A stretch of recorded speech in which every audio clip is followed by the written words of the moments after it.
weekly plunge into fish keeping. Welcome to the Aquarium Hour. Hello everyone, I'm Maya Chen, and I absolutely live for water chemistry and reef keeping. Give me a good alkalinity test kit and I'm in heaven. I'm thrilled to dive into marine ecosystem balance today. Mike Sullivan here. 25 years of aquarium maintenance under my belt, and I've seen just about every tank disaster you can imagine, and fixed most of them too, trust me. The stories I could tell. Hi, I'm Ravi Kumar, and I specialize in creating biotope-accurate marine environments. There's nothing quite like recreating a perfect slice of the Indo-Pacific right in your living room. Let's start with the foundation of any marine ecosystem, water chemistry. You know, I always tell people that maintaining a reef tank is like conducting a delicate symphony, where every parameter needs to be in perfect harmony. More like herding cats sometimes. But you're right, Maya. The basics, salinity, pH, alkalinity, calcium, and magnesium, they're your bread and butter. Get those wrong, and everything else is just, well, fighting an uphill battle. Actually, that reminds me of something fascinating about natural reef systems. In places like the Red Sea, these parameters remain incredibly stable, despite enormous biological activity. The challenge in our home aquariums is recreating that stability in a much smaller volume of water. Exactly. And that's where people often stumble.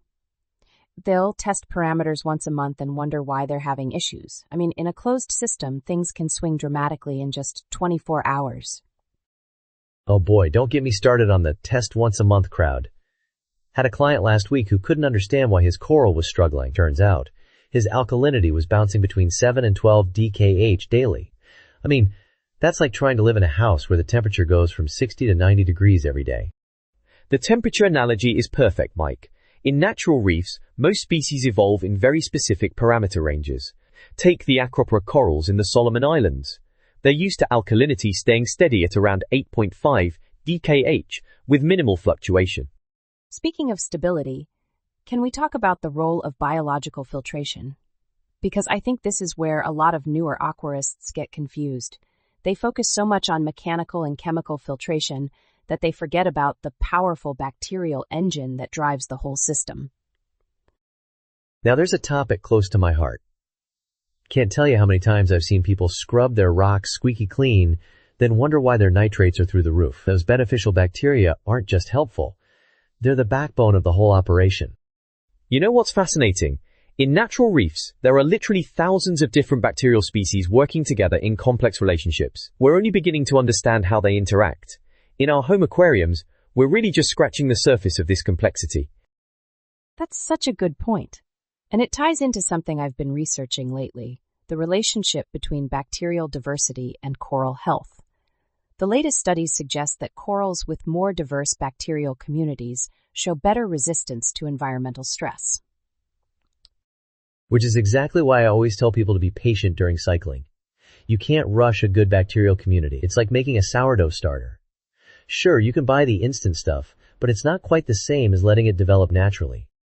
Oh, that reminds me of something interesting about cycling. In many natural reef systems, particularly in areas with strong tidal flow, there's this fascinating process where bacterial communities shift throughout the day. We're talking about complete microbiome changes every 12 hours.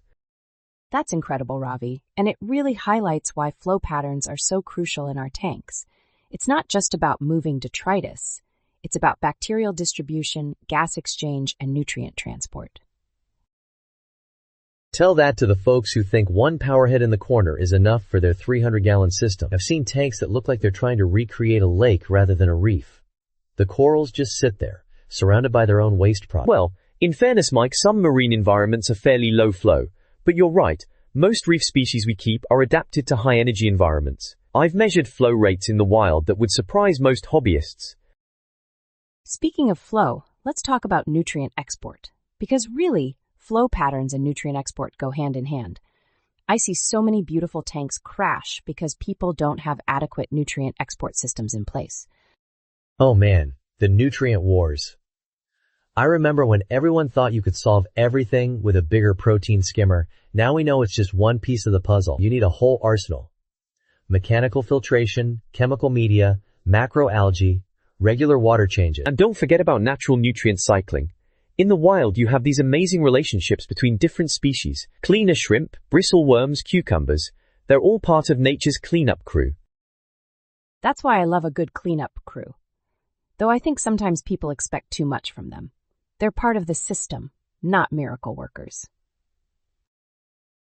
Had a client once who bought 50 hermit crabs for a new tank, thinking they'd solve his algae problems. 2 weeks later, half his corals were damaged from the crabs climbing all over them.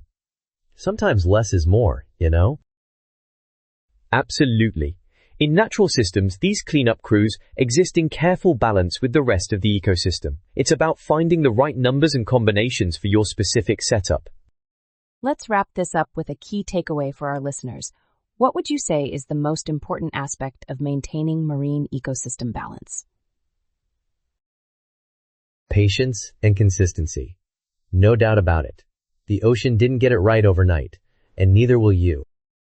I'd say understanding and respecting natural systems. The more we learn from nature, the better we can recreate these delicate balances in our homes. It's about working with biology, not against it. Beautiful conclusions. And I'd add that successful reef keeping is really about maintaining stability through constant attention and adjustments. It's a journey of continuous learning and adaptation, just like the ecosystems we're trying to recreate. Thank you both for sharing your expertise today. Thanks for swimming with us on the Aquarium Hour. Until next time.